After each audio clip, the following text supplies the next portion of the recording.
My wife nearly got shot over the height of our grass. Yeah, not drugs, not some criminal standoff, just plain old grass. And if you'd told me that a quiet life out in rural Virginia would turn into a tactical showdown with an HOA president and an armed cop, I'd have laughed you right out of the room. But here we are. See, we moved out to Elk Ridge Ranch thinking we were buying peace, 20 acres of space, a few cows, a barn we fixed up ourselves, and skies so quiet you could hear your own breath. I'd done my tours overseas, put in my years. My wife, Natalie, she had her own past, but we weren't about noise or drama anymore, just freedom and fresh air. She turned the barn into a fitness studio for local women, nothing fancy. We weren't bothering anyone. Well, except Candace. We met her at the local feed store. White blazer, hair like a helmet, eyes like a hawk. She introduced herself with that saccharine southern charm that always feels like it's wrapped around a blade. Y'all the new folks up at the old Murphy place? We smiled. Told her yep, that was us. Her eyes narrowed when Natalie said we were running cattle. She said the word back to us, cattle, like it had 3 syllables and a disease. Next thing we know, she's jotting notes in her phone while standing next to the watermelon bin. 3 days later, she's at our gate, clipboard in hand, sunglasses, power suit. The whole 9 yards, looking like she was about to audit a bank, not visit neighbors. She says she's here for a compliance inspection. Only, we never agreed to one. But before we could even blink, she's measuring our lawn, counting our cows, and handing us a violation notice thick enough to be a short novel. Grass too tall by an inch. Cows visible from the road. Unpainted barn door. I swear, it read like a script for a dystopian suburbia. Natalie didn't say much that day. But when Candace left, she turned to me and said, real quiet, she's not inspecting us, Ben. She's building a case. What I didn't know then, and I should have, was that Natalie had flipped a switch. And when that switch flips, you're not dealing with my sweet, calm wife who makes banana bread and does yoga with retired librarians. You're dealing with Ghost. But I'm getting ahead of myself. The days that followed felt like something out of a spy movie. Candace started appearing at the edge of our driveway at sunrise, peeking out from behind the post office drop box when Natalie went running. Even snapping photos from across the field like a deer hunter waiting for the shot. And Natalie, she never flinched.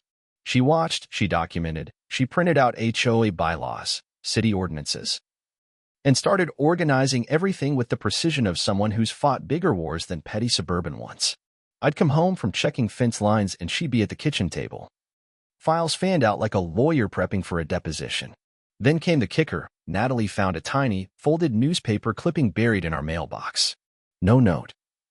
Just an article about a Navy training accident from 5 years ago. I remember the way she froze when she read it, like someone had tapped a scar buried deep. That night, over cold dinner, she finally told me about Rachel Monroe, about how she'd failed out of Natalie's advanced water survival course. Not because she wasn't tough, but because she broke protocol and nearly drowned a partner in the process. Natalie had pulled her, wrote the report, and ended her special ops dreams. And Rachel was Candace's little sister. I swear, I saw 20 years of pain flash behind Natalie's eyes when she said it. Not guilt, but the weight of a choice that saved lives and wrecked someone's future and made her a permanent villain in one family's eyes. From that point on, we weren't just dealing with an overzealous HOA. We were being hunted, not for grass height, but for revenge. Things escalated fast. Candace started filing complaints with every agency under the sun. Noise, livestock, fire hazards, you name it. We had building inspectors showing up unannounced, animal control circling the barn, zoning officers asking us questions about our compost bin. Natalie handled it all. She kept logs, took photos, audio recordings, even got a body cam to wear during interactions. I watched the woman I married turn our dining room into a war room, timelines on the wall, maps, printed regulations marked up like blueprints. But then, Candace made a mistake. She called in a welfare check, claimed she'd heard screaming, a possible domestic disturbance. Said she feared for Natalie's safety. Sheriff's deputy showed up, hand on his gun, scanning everything like it was a cartel compound. When he asked Natalie about the training equipment in our barn, she was calm as ever. Fitness gear, she said, for personal use. Would you like to see my permits? But he wasn't buying it. The look in his eyes said he was expecting to find a bunker or some sort of militia HQ. And when he spotted her manuals on tactical response, he snapped. Step away from the equipment, ma'am. Hands where I can see them.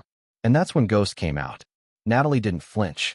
She raised her hands slowly, made direct eye contact, and spoke with the kind of clarity you only hear from pilots or people about to defuse a bomb. Officer, I am unarmed. I am complying. Your weapon is drawn without cause. I respectfully request you state the threat you're addressing. He didn't know what to do with that, because Natalie wasn't scared.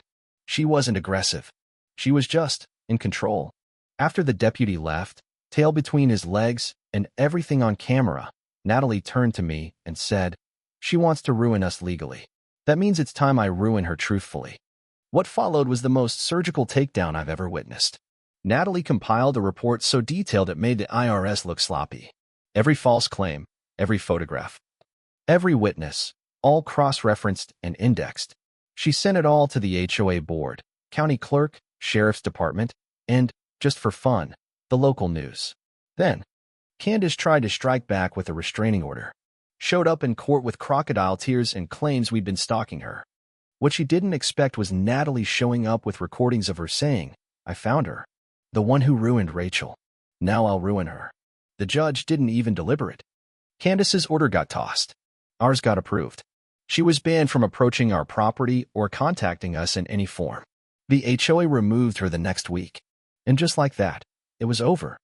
Not with shouting or violence, but with discipline, truth, and an unshakable calm born from years of training people how to survive things way worse than angry women with clipboards. Natalie was never just a fitness instructor. She was Ghost. And Candace? She picked the wrong damn fight. So here's the thing I'll leave you with. You never really know who your neighbors are. They might smile, wave, bake pies, or they might have trained Navy SEALs how to stay alive under fire. Next time you see someone walking their dog at sunrise, maybe don't assume they're harmless. Because sometimes, the quiet ones are the ones who know exactly how to win a war without ever firing a shot.